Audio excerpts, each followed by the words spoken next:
Welcome into Hittin Hard with Jon Chuckery here on Locked On Sports Atlanta. Today on the show, we'll preview Falcons and Bears. Are the Falcons any better defensively? And be sure to read all of what Greg Maffey had to say about the Braves. It's all next. Hittin Hard with Jon Chuckery, Locked On Sports Atlanta.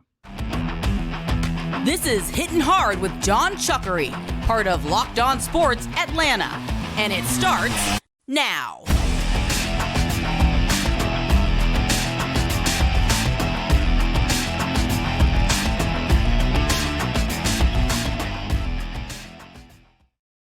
Welcome into a Friday edition of Hittin Hard with Jon Chuckery here on Locked On Sports Atlanta. We ask you to head to youtube.com, put Locked On Sports Atlanta into your search browser. When you get there, hit that subscribe button. We are literally just a cat whisker away from 5,000 subscribers, so be a part of our community. Leave us a comment there. Free and available on all of your favorite podcast platforms, including Spotify and Odyssey. Check us out for free there. And, of course, you can find us on Roku and Amazon Fire. Yes, we are available on those platforms. Head over there today, check us out, and you can follow me at JMSH316 on Twitter for however long Twitter is going to be around, right? So let's get ready. Falcons and Bears, right? Look, this is two of the worst record teams in the NFL. The Bears, by the way, in the NFC playoff standings, the Bears are dead last in the NFC. So we got that going for us, right? Look, here's the reality. I know everybody's all excited about Justin Fields. That's great for your fantasy football team. The Bears are not a very good team. They're not a very good offense. They're not a very good defense. Is this a game that the Falcons can win? Absolutely. Is this a game, though, that they go out there and they futz around, they can lose? You're darn right. Now, let's take a look at a couple of the main numbers, right? The Bears' run defense has been atrocious. They give up the 7th highest yards per carry. They have given up the 4th most yards in the entirety of the NFL. And they've given up the most rushing touchdowns of any team in the NFL. So thankfully, and as my buddy Hugh Douglas likes to say, when you get to this time of the year, people start making business decisions. So if you're a run-heavy, run-first, you know why people talk about the running game, about how important it is as we get into November and head into December? Part of it is just because you need to be able to grind it out, but part of it is the fact that guys make business decisions at this time of the year. So this is a very bad Bears run defense. This ain't the old days in the mid-'80s, right? This is a bad Bears run defense that the Falcons have to take advantage of. And for all the hoopla and hype and the glory of the Bears offense, you want to slow down their offense? You want to keep them from having an extra possession or two? Run the football, move the chains, keep it churning. This is a game where if Mariota has over 20 pass attempts, you're doing something wrong. There's something that has gone haywire in this game if he's got more than 20 attempts in this game. Now, when you look at the Falcons defense, right? And we're going to talk about the defense a little deeper dive here in just a little bit. But look, Fields and the Bears are a team that A, gives up sacks, and B, they turn the football over. Now, Justin Fields has been better the last few weeks about turning the football over. But again, last Sunday, his pick 6 was the difference in the game for the Lions. They lose 31-30. He gives up the pick 6 in that game. So, again, he's going to hand you a gift or two. Just like P.J. Walker they're going to hand you a gift or two. You better find a way to create a turnover or two. You want to stagnate the Bears' drive? Create a turnover or two. So I really think that turnovers for this team this Sunday are more important than ever. You got to find a way to slow down and stop a possession or two. Do I think that the Falcons are going to line up and stop Fields and the Bears offense? Probably not. Do I think the Falcons can slow it down with their offensive run game, create a turnover to get off the field because they get a sack and they change up down in distance? Yes. I think the Falcons defense can hang in there enough. And look, obviously we'll see if A.J. Terrell is going to play. We probably won't know until Saturday if he's going to actually play or not. That would be a huge help just to be able to shore up your pass defense, because again, we'll talk about that in a few minutes, but that's not been very good. But the Bears are not going to take advantage of the Bears, or the Bears are not going to take advantage of the Falcons' pass defense. That's not what they want to do. All right. I mean, Fields, if you look statistically, he's basically the same as Marcus Mariota. He's not a better thrower, and he's again a guy who's 14 for 20, maybe a couple of touchdowns, a pick, 200 yards. Like, it's nothing special. It's not like Brady who's going to throw it for 500 yards against you, or Joe Burrow was going to throw it for 500 yards against you. Their bones are to run the football and use Fields in some both designed run plays and give him some play action where maybe he can make a play in the passing game, but if not, he can take off and head downfield. So the other stat I want you to know about too is third down for the Bears. The last 2 weeks, the Bears have been slightly better on third down defensively, 10 for 21, which is 47.6%. But for the season, they're 50 for 99 going into these, outside of these last 2 weeks. They were 50 for 99. They give up 50% on third down. So you have to keep the chains moving against this team. You can't get bogged down into stupid, let's huck it downfield on second down. Let's throw it around on first or second down. Just keep it simple, Arthur. That's my message this week. Keep it simple. Run the football. They don't stop it. We do it well. There's no reason to get cute. And I am going to be laser focused on the pass attempt number for Marcus Mariota. I'm going to be laser focused. If that thing goes over 20, you're going to hear about it on Monday. Win or lose, you're going to hear about it on Monday. There's no reason to throw the football. Not that the Bears are a great pass defense, but they are so deficient on stopping the run. They're so deficient in keeping people out of the end zone on the run. They're so deficient on third down that you don't get cute. And if you have a high octane offense, you have an offense that's starting to figure some things out and roll, keep the ball out of their hands. Take away a possession or two. Instead of going 3 and out, get a 7 or 8 play drive. Maybe it doesn't result in a lot. Maybe it's a field goal instead of a touchdown, but chew up clock. Keep them. It's like the Georgia theory against Tennessee. Tennessee didn't care about time of possession. They just wanted possessions, right? That's the same thing here. Now, one thing I will mention about the Bears is the last 2 weeks, if you look at their rush defense numbers, the last 2 weeks, they've only given up 77 and last week 95 yards on the ground. So the last 2 weeks, they've only given up 3.3 and 3.1 yards per carry. So whether it's their defense has gotten better, whether teams have decided to throw a little bit more or what have you, their run defense has been better the last couple of weeks. But understand, they've given up 200 yards on the ground 3 times this year. Keep it simple. Don't do dumb things. Don't turn the football over. Don't put the ball in harm's way. Give me 45, 50 rush attempts. Give me 20 passes, short, quick route, one read throws. That's it. Don't overthink this game. The Falcons can win this thing. I think it's a low-scoring game. I think it's going to be like a 21-17 game because I think the Falcons are going to try to play keep away with their offense. All right, I want to talk about my friends over at Bet Online. Listen, did you get in on the action last night on Bet Online? You had the Packers, the Titans last night. Titans rolled in that game. Listen, betonline.net is your number one source for all of your sports wagering information. So it's really simple. Take your mobile device, right? Put in betonline.net. Head over there today. Check out all of the action. For instance, I mean, if you need other things too to make you a smarter sports wager, you need scores, betting info, stats, this, that. They got all of that there as well.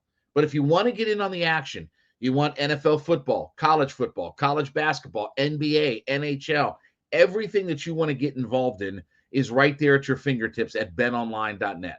So take that mobile device, make it real easy, head to betonline.net today, check out all of the action that they have available to you, get in on the action. Betonline.net is where the action starts. And also want to remind you too that we want you to make Locked On Sports Today your second listen every day. Biggest stories of the day, instant reactions, big game recaps, and the take of the day. Bet on or Locked On Sports Today, is available for free on Odyssey, YouTube, all your favorite podcast platforms. So, is the Falcons defense better this year than last year?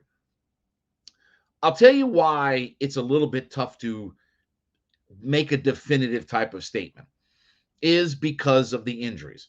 They have played for several weeks now without both of their starting corners.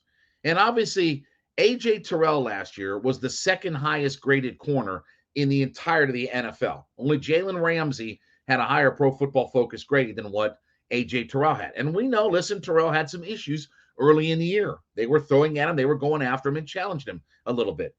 But with all due respect to Cornell Armstrong and D. Alford and Darren Hall, that ain't A.J. Terrell and Casey Hayward, who are going to be a real strength going into this season for the Atlanta Falcons. If you look at some of the numbers, okay, and the numbers aren't necessarily, very pretty right now. The Falcons have given up the most yards in the NFL, 3,995. Now, again, part of that is the team that's given up the second most yards is the Lions with 3,746, but they've only played 9 games, okay? What is concerning is that the Falcons are second in the NFL in yards per play. Only 2 teams in the league this year give up 6 or more yards per play. The Falcons are 1 at 6 yards per play. The Lions are the worst at 6.5. By the way, last year in the league, only 1 team gave up 6 yards of play, and that was the Baltimore Ravens. So that is a little bit concerning. But we know that they've given up the most pass yards. They give up the most completions. All right, let's start up front. Do I think the Falcons' defensive line is better year over year? Yes. I think Grady's having a better year. I think Taquan Graham has been better. I think that our pass rush is better. Has it been great? No. Look at the numbers for the pass rush. They currently sit at 13 sacks, okay, through 10 weeks of play. The Falcons last year had 11 sacks through 10 weeks of play. However, I will say that in week 11 last year against the Patriots, the Falcons had 3 sacks. So through 11 weeks last year, the Falcons had 14 sacks. So look, they can certainly stay ahead of that number. So at least you have Carter and Ebiketie who both have sacks versus Steven Means, who didn't sack the quarterback at all and only hit the quarterback 3 times, and Dante Fowler, who could barely get to the quarterback. So I think our pass rush is better. Even though we're one of the lowest blitzing teams in the entirety of the NFL, I think our pass rush on the whole is better. Grady's had a better year. They've made some key sacks at some key moments, right? Sacking the quarterback has actually helped to win games. It certainly did the Seattle game, right? From a linebacker perspective, are we better? Probably. I mean, I think Rashaan Evans has had a pretty good year. Armstrong is getting, in the mix now, and Michael Walker has been good when it comes to pass coverage. So I think we're getting better at linebacker with some of Troy Anderson, I should say. Anderson, when he's gotten a chance to play, has been better. So I think Evans, Anderson, Michael Walker, are those guys great? No, but I think they're pretty competent. The secondary is the hard part to figure out, right? They've given up the most passing yards. We give up the highest completion percentage of the NFL. Well, with all due respect, when you're playing Darren Hall and Cornell Armstrong, that kind of goes with it. But it's not like our pass secondary was great in the early part of the year, but I would certainly much rather have A.J. Terrell and, Casey Hayward out there on the outside than I would, look, I think those guys made our pass rush better to have those guys available. So is the Falcons defense better, even though they've given up the most yards, most passing yards, highest completion percentage? Do I think the Falcons defense is better? Probably. I think there are some better things. I think Hawkins and Grant, much better. Would you rather have Jalen Hawkins and Richie Grant on the field making plays, or would you rather have Daron Harmon and Eric Harris? Because that was the safeties last year. Daron Harmon and Eric Harris were our 2 safeties last year. That alone tells you we've had a massive upgrade with what Grant and Jalen Hawkins have been able to provide this year. So I think the personnel is getting better. We're certainly not there And look, I know Dean Pease got all fired up before the season started about we want to be a top 10 defense. We're changing the culture, this, and the other. I think that there is some truth in saying all of that. I think that there is some truth to all of that, but it hasn't manifested itself completely. And certainly injuries have really hurt this team on the back half of their defense. So look, you've got an offense this week that wants to be run heavy, right? You're going to see another run heavy offense later on in what the Baltimore Ravens bring. There's still some good offense. Kyler Murray's another guy who's going to want to run a lot. You have some offenses coming up with these next handful of weeks. The Saints are a mess. The Buccaneers are what they are with Tom Brady. They're going to huck it all around. They're going to do the same thing to us that they did the first time around. So there's still some challenges for this defense coming up with the next handful of weeks, but there's not a lot of great offenses. The Commodores, the Steelers, right? And I call them the Commodores. I know that they're whatever. I don't even know what they are anymore. Washington. I call them the Commodores. So they got Lionel Richie. They got all those guys. But there's not a ton of great offenses. A lot of good running offenses that they're going to see over the next handful of weeks, but not a lot of great offenses overall. So do I think the Falcons' defense is better? Despite what the numbers say, I think that they are. I think they're doing some things better this year than they were last year. They're not great. They're not where they need to be. The stats tell you that they're as bad as could be in the league, but I think they've really been hurt by their injuries this year. And obviously losing both your starting corners and not knowing when they're going to be back has taken its toll on what this defense is. All right, don't forget, Locked On Sports today is your second podcast listen. Check out their big take of the day, all the latest information and news. They're free and available on Odyssey, YouTube, all of our favorite podcast platforms. Check them out there. So yesterday, Greg Maffey spoke on the investors call for Liberty Media. And we saw that the Braves are now going to split off Liberty Media, I should say, is going to split off the Braves and the Battery and everything else as a separate entity and put them up as a publicly traded company, right? So you can go buy Brave stock and all that good kind of stuff and invest in all that. I mean, listen, if you buy Brave stock, you do it for fun, not for making money off all of it. But everybody latched onto the comments yesterday from what Greg Maffey had to say about payroll. Now, the problem became, though, is that everybody, as my buddy Eric Bischoff says, context is king. Everybody sort of read the short version of the quote because it mirrored a lot of what Terry McGurk said a few weeks ago about top 5 payroll and this, then the other. I want to read you the full quote, okay, so that you've got it to make sure that we can clarify what was actually said yesterday. Greg Maffey on the call said, quote, "We were 8th in payroll this season, up from the mid-teens the last couple of years. And I fully expect in the next few years, we are going to be in the top 5. We can afford it." Now, here's where the problem became. A lot of people shorten that up. We were 8th in payroll this season, and we're going to be in the top 5. We can afford it. They basically let it be known that the way that they framed it and phrased it was, hey, we're going to be a top 5 payroll this year. It's not what he said.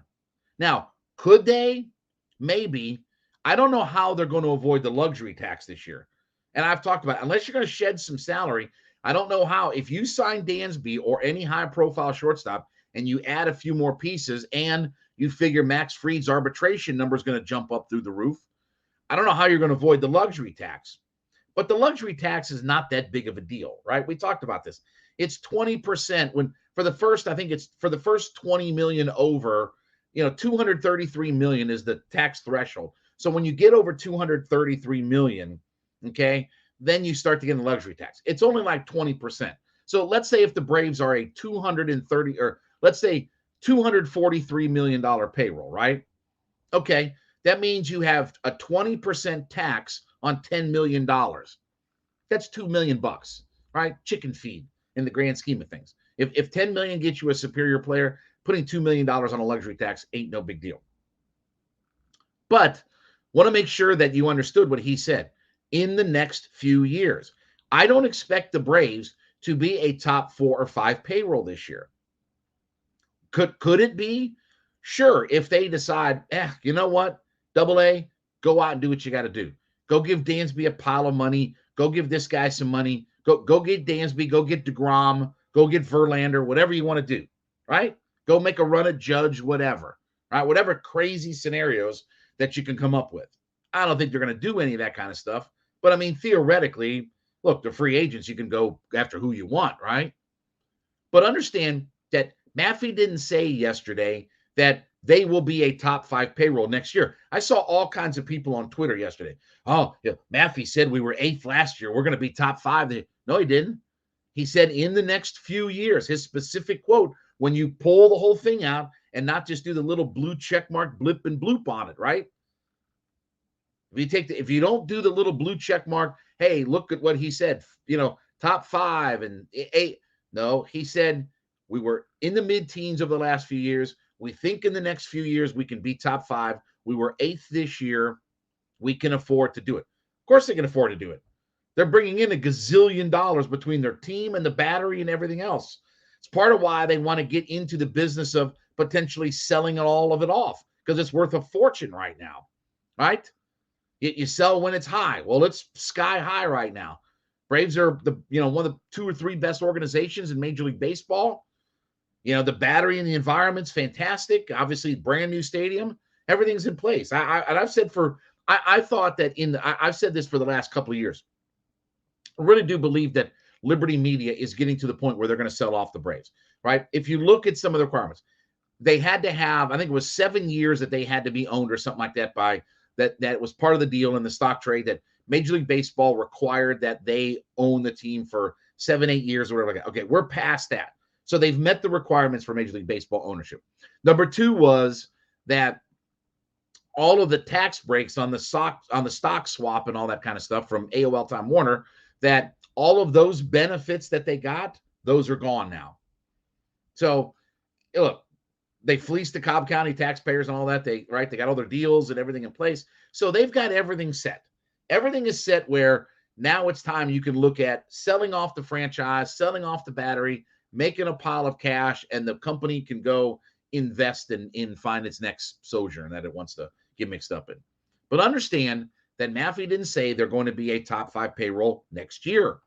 Could it be that way? Yes, it's possible. Did he say anything about the luxury tax? He didn't say yes or no to, hey, we are not going in the luxury tax, or, hey, we expect to be in the luxury tax.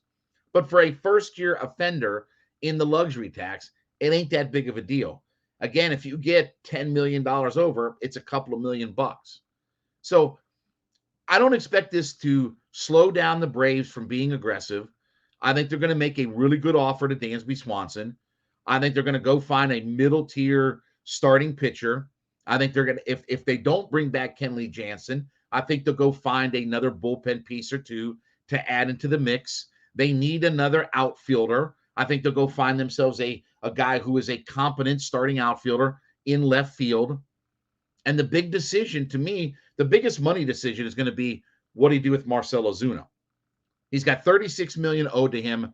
There is a $1 million buyout in the 3rd year that, basically you're looking at $37 million is what they owe. And that's if they just cut him and buy out the last year. If they can find a trade partner for it, they can find a trade partner, then, look, maybe they can, get that money off the books. But that will be the big key in the big contract is, what can you do with Marcell Ozuna? So, look, everything is arrow upward right now for the Braves, right? You have most of your guys signed. You have a big part of your core that is signed. You're going to have money to spend.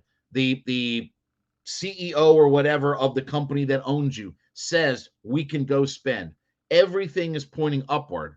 My only message to you is, don't get upset if you're not a top 5 payroll next year. He didn't say next year. He said within the next few years. But certainly the Braves are going to be one of the biggest spenders that's out there on the marketplace. They're certainly going to be a top 10 payroll for sure, and maybe in the luxury tax when all is said and done. All right, thank you so much for making Hittin' Hard with Jon Chuckery your first listen every day. Don't forget, Locked On Sports Today wants you to make that your second listen. Biggest stories of the day instant reactions, big game recaps, and the take of the day. It's free and available. Odyssey, YouTube, all your favorite podcast platforms. Check it out today. We ask you to head to youtube.com, subscribe to Locked On Sports Atlanta, just about at 5,000 folks. So be in on the action. We're growing every day. We thank you so much. Leave us a comment there. We're also free and available to download on all of your favorite podcast platforms. So Spotify, Odyssey, wherever you get your podcasts daily, download us for free there. Roku and Amazon Fire. Yes, you can find us there, of course. And don't forget, give me a follow while you can, as Twitter may or may not be around much longer, at JMCH316. All right, have a great weekend, everybody. We'll be back on Monday. We'll take a look at what happened with Falcons and Bears. This has been Hittin' Hard with Jon Chuckery, Locked On Sports Atlanta.